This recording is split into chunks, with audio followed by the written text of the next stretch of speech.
Selamat pagi jemaat yang dikasihi oleh Tuhan. Kita bersyukur pada pagi hari ini Tuhan menolong dan memimpin kita. Sebelum kita memulai dan mengerjakan berbagai tanggung jawab kita pada hari ini, adalah baik bagi kita untuk mendengarkan renungan firman Tuhan pada hari ini.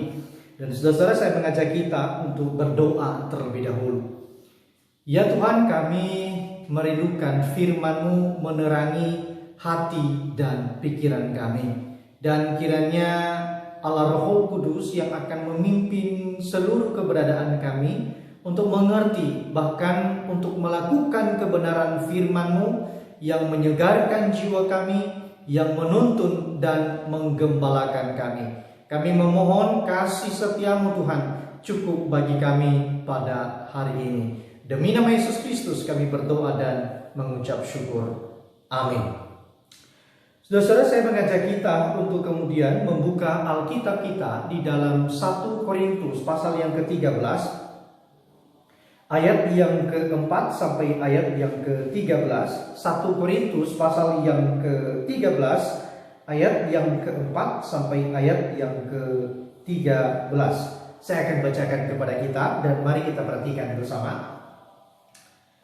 Kasih itu sabar, kasih itu murah hati. Ia tidak cemburu, ia tidak memegahkan diri dan tidak sombong. Ia tidak melakukan yang tidak sopan dan tidak mencari keuntungan diri sendiri. Ia tidak pemarah dan tidak menyimpan kesalahan orang lain. Ia tidak bersukacita karena ketidakadilan, tetapi ia bersukacita karena kebenaran. Ia menutupi segala sesuatu, percaya segala sesuatu, mengharapkan segala sesuatu, sabar menanggung segala sesuatu. Kasih tidak berkesudahan, nubuat akan berakhir, bahasa roh akan berhenti, pengetahuan akan lenyap. Sebab pengetahuan kita tidak lengkap dan nubuat kita tidak sempurna. Tetapi jika yang sempurna tiba, maka yang tidak sempurna itu akan lenyap. Ketika aku kanak-kanak, aku berkata seperti kanak-kanak. Aku merasa seperti kanak-kanak. Aku berpikir seperti kanak-kanak. Sekarang sesudah aku menjadi dewasa, aku meninggalkan sifat kanak-kanak itu. Karena sekarang kita melihat dalam cermin suatu gambaran yang samar-samar, tetapi nanti kita akan melihat muka dengan muka. Sekarang aku hanya mengenal dengan tidak sempurna, tetapi nanti aku akan mengenal dengan sempurna seperti aku sendiri dikenal. Demikianlah tinggal ketiga hal ini, yaitu iman, pengharapan, dan kasih. Dan yang paling besar diantaranya ialah kasih. Saudara yang dikasihi oleh Tuhan, seorang penafsir William Barclay mengatakan begini, saudara, bahwa di dalam Skotlandia, bangsa Skotlandia, ketika seorang anak muda, seorang pria mengungkapkan cintanya kepada seorang anak gadis, maka ada 20 cara dan bahasa yang bisa digunakan untuk mengungkapkan kasih. Saudara, pada saat ini pun kita bisa mengerti begitu banyak arti kasih yang berkembang di kisaran kita, di lingkungan kita, saudara.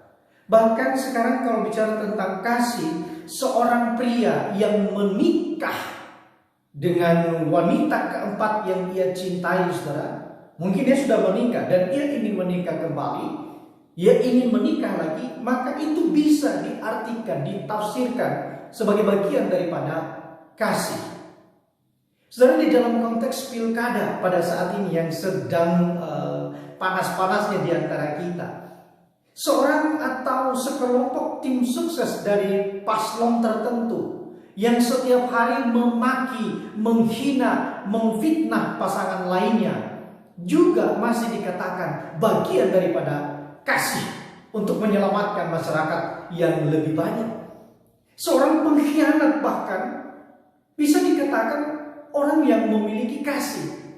Saudara bisa membayangkan ya, keadaan kasih, pemaknaan kasih di antara kita pada saat ini. Saudara, apa itu kasih? Sebagian orang kemudian berpikir bahwa kasih itu sebetulnya bicara tentang perasaan, kehangatan daripada rasa seseorang. Saudara, ketika kemudian kita berpikir sebetulnya kalau kasih itu adalah rasa, maka kita akan menjumpai yang namanya kesulitan. Kesulitan yang seperti apa? Saudara, rasa itu tidak bisa diperintahkan. Sementara kasih seharusnya itu berwujud di dalam perbuatan. Jadi pada akhirnya saudara, kasih itu tidak sekedar rasa. Dua sejoli yang barangkali sedang jatuh cinta tidak bisa kemudian hanya saling bertatap-tatapan, saudara, dengan diiringi oleh musik yang romantis barangkali, lalu kemudian berpikir dan merasa di dalam hatinya itu bahwa pasangannya itu punya rasa yang sama dengan dia. Saudara, itu tidak bisa di dalam konteks kasih. Kasih itu harus diwujud nyatakan. Kasih itu dalam berbentuk perbuatan, saudara.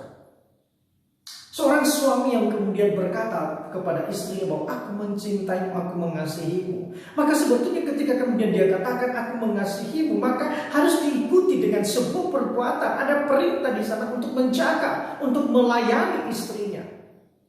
Seorang istri yang kemudian berkata kepada suaminya, aku juga mengasihimu, aku juga mencintaimu. Maka pada saat yang sama juga seharusnya ada tindakan, ada wujud nyata, ada perbuatan, ada ketundukan, ada pelayanan yang baik dilakukan kepada suami. Saudara, kalau kemudian kita membaca atau memikirkan sebuah ikrar pernikahan, saudara, maka ketika kemudian dia katakan bahwa aku memilih engkau sebagai suami ataupun sebagai istriku, yang kita akan bersatu untuk merawat, untuk saling mencintai, untuk tetap setia di dalam kelemahan, untuk tetap setia di dalam kekuatan, untuk tetap setia ketika meragu, untuk tetap setia ketika ada kepercayaan, ada pengharapan, dan di dalam keadaan apapun aku akan tetap bersama dengan engkau, mendampingi engkau, berjalan bersama-sama dengan engkau. Saudara-saudara, itu bicara tentang apa? Itu bicara bukan tentang apa yang dirasa, tetapi itu bicara tentang apa yang akan kemudian dilakukan di dalam komitmen, di dalam ungkapan pengakuan kasih itu kepada sesama. Saudara-saudara yang dikasihi oleh Tuhan, bahwa sekali lagi kasih itu bicara tentang perbuatan. Dan ini tepat sekali seperti apa yang diajarkan, apa yang dimaksudkan di dalam 1 Korintus pasal yang ke-13. Karena di sana dikatakan bahwa kasih itu bukan sekedar ide, bukan sekedar gagasan dia, saudara, tetapi ini bicara tentang kata kerja, sesuatu yang diupayakan, sesuatu yang dikerjakan dengan sungguh-sungguh, saudara. Sekali lagi di dalam bagian ini kita melihat dari pembacaan kita, saudara, ada upaya untuk menolak kasih itu hanya sekedar kata, kasih itu hanya sekedar rasa. Dan menariknya, saudara, kasih yang kemudian kita temukan di dalam 1 Korintus pasal yang ke-13 ini, saudara, memiliki keunikannya sendiri. Keunikan yang pertama, saudara, yaitu bahwa uraian tentang kasih adalah sebuah perbuatan, adalah sesuatu yang harus dikerjakan oleh seseorang yang mengatakan aku punya kasih, saudara. Itu hanya kita temukan di dalam 1 Korintus. Itu yang pertama. Yang kedua, saudara, keunikan daripada kasih ini dikaitkan dengan konteks apa yang sedang terjadi di dalam jemaat di Korintus. Saudara-saudara, kalau membaca seluruh daripada surat Korintus ini, kita menemukan satu hal, yaitu soal konflik. Di pasal pertama sebetulnya kita sudah melihat bagaimana kemudian Paulus itu berhadapan dengan kondisi jemaat yang sedang mengalami perpecahan. Dan perpecahan dalam bagian ini, saudara, perpecahan yang sangat meneteskan air mata. Oleh karena apa? Masing-masing orang kemudian menggolongkan dirinya dengan pemimpin-pemimpin yang mereka kenal. Ada orang berpikir bahwa aku dari golongan Paulus, aku dari golongan Apolos, aku dari golongan Petrus. Bahkan orang tidak mau menempatkan atau memposisikan dirinya pada golongan-golongan orang seperti itu. Orang kemudian mengelompokkan dirinya, oh, saya dari golongan Kristus. Saudara, apa yang terjadi di dalam 1 Korintus pasal yang pertama adalah perpecahan yang menyedihkan hati. Saudara, kemudian kita berangkat pada pasal yang ketiga. Di sana pun Paulus mengingatkan mereka bahwa aku tidak bisa berkata-kata, aku tidak bisa menggembalakan kamu dengan kata-kata, dengan dorongan-dorongan seperti kepada orang yang sudah dewasa di dalam Kristus. Oleh kenapa? masih belum dewasa. Susu yang aku berikan kepada kamu bukan makanan keras. Saudara, kemudian kalau kita membaca di dalam pasal yang keempat, saudara, ada pergumulan di sana lagi. Ya, ada orang yang kemudian menghakimi, yang kemudian menganggap dirinya itu lebih menonjol daripada orang lain.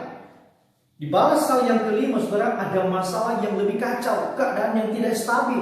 Oleh karena apa? Di dalam lingkungan Korintus itu, jemaat Korintus itu, ada anak yang bisa mengambil istri ayahnya, melakukan relasi yang tidak benar, saudara, dengan istri, barangkali salah satu istri daripada ayahnya. Saudara, sebuah keadaan yang sangat kacau, bukan? Di pasal yang ke-6 kemudian kita bisa melihat juga, saudara, bahwa ada konflik antara keluarga, antar jemaat, dan itu dibawa kepada pengadilan dunia.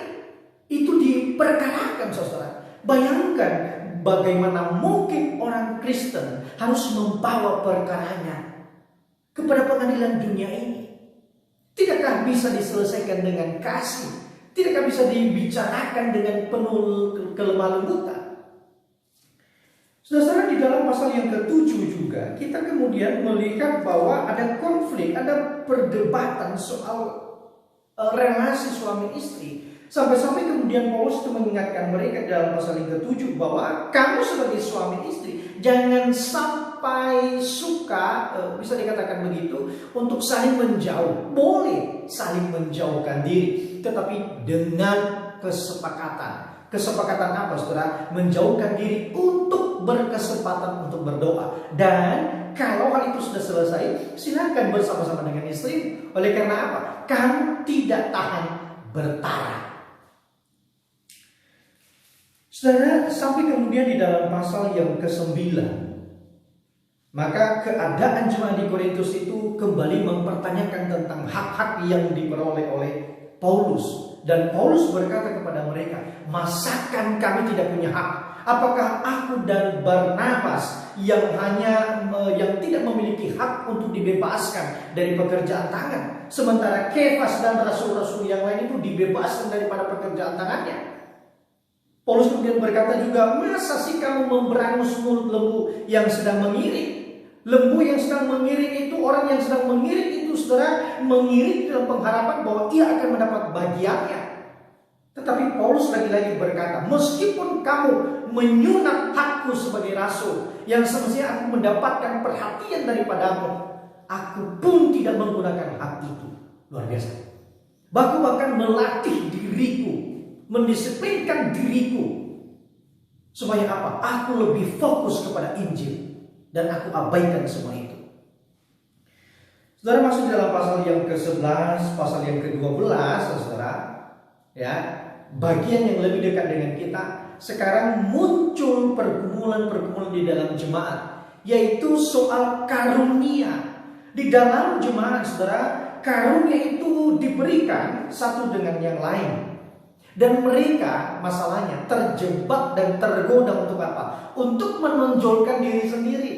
Karunia-karunia yang menyempuhkan, menganggap dirinya paling dibutuhkan di dalam jemaat. Karunia-karunia berbahasa roh, kemudian merasa dirinya paling dekat dengan surga, dan seolah-olah paling mengerti tentang pembicaraan Allah itu dengan dirinya. Allah di dalam surga itu dengan dirinya. Dia diutus dengan bahasa rohnya itu.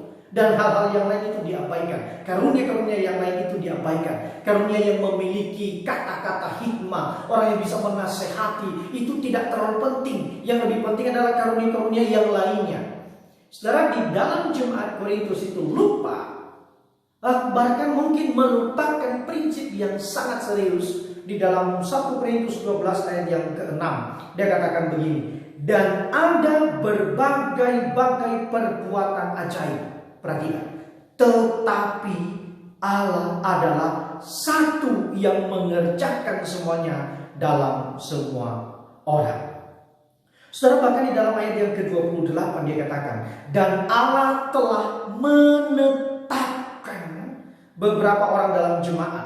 Pertama sebagai rasul, sebagai nabi, sebagai pengajar, lalu kemudian orang-orang yang kemudian memiliki karunia untuk menyembuhkan, mengadakan mukjizat, melayani, memimpin, berkata-kata dalam bahasa roh. Dan perhatikan, Allah telah menetapkan. Istilah ini saudara bicara tentang apa? Bahwa itu adalah ketetapan daripada Tuhan. Itu bukan karena kita menjadi taat, itu bukan karena upaya dan usaha kita maka kemudian Allah memberikan karunia itu kepada kita. No, sama sekali bukan soal itu. Tapi ini sekali lagi adalah ketetapan daripada Allah. Saudara, tetapi di dalam jemaat kemudian terjadi berbagai masalah. Yang itu yang saya katakan tadi, bahwa ada kemudian orang yang menonjolkan dirinya dengan karunia-Nya. Maka di dalam pasal yang ke-13 ini saudara, hadirlah pengajaran daripada Rasul Paulus tentang kasih. Dan menarik sekali saudara, ketika kemudian Paulus bicara tentang kasih dalam bagian ini, kasih ini menjadi terpisah daripada yang lainnya. Saudara, kita mengerti dari awal bahwa kasih itu adalah sebuah kata kerja, sebuah kata yang diupayakan, sebuah yang diwujud nyatakan, saudara. Di dalam ayat yang pertama, pasal yang ke-13 ayat yang pertama sampai ketiga dikatakan begini. Sekalipun aku dapat berkata-kata dengan semua bahasa manusia dan bahasa malaikat, tetapi jika aku tidak mempunyai kasih, aku sama dengan gong yang berkumandang dan canang yang gemerinci. Sekalipun aku mempunyai karunia untuk bernubuat dan mengetahui segala rahasia dan memiliki seluruh pengetahuan, dan sekalipun aku memiliki iman yang sempurna untuk memindahkan gunung, tetapi jika aku tidak mempunyai kasih, aku sama sekali tidak berguna. Ayat yang ketiga saudara, sebuah tindakan yang luar biasa sekali. Dan sekalipun aku membagi-bagikan segala sesuatu yang ada padaku, bahkan menyerahkan tubuhku untuk dibakar, tetapi jika aku tidak mempunyai kasih, sedikit pun tidak ada faedahnya bagiku. Saudara, bukankah membagi-bagikan segala sesuatu yang ada pada diri kita itu untuk orang lain adalah tindakan kasih, adalah sebuah perbuatan? Bukankah kita bahkan membakar tubuh kita barangkali untuk orang lain?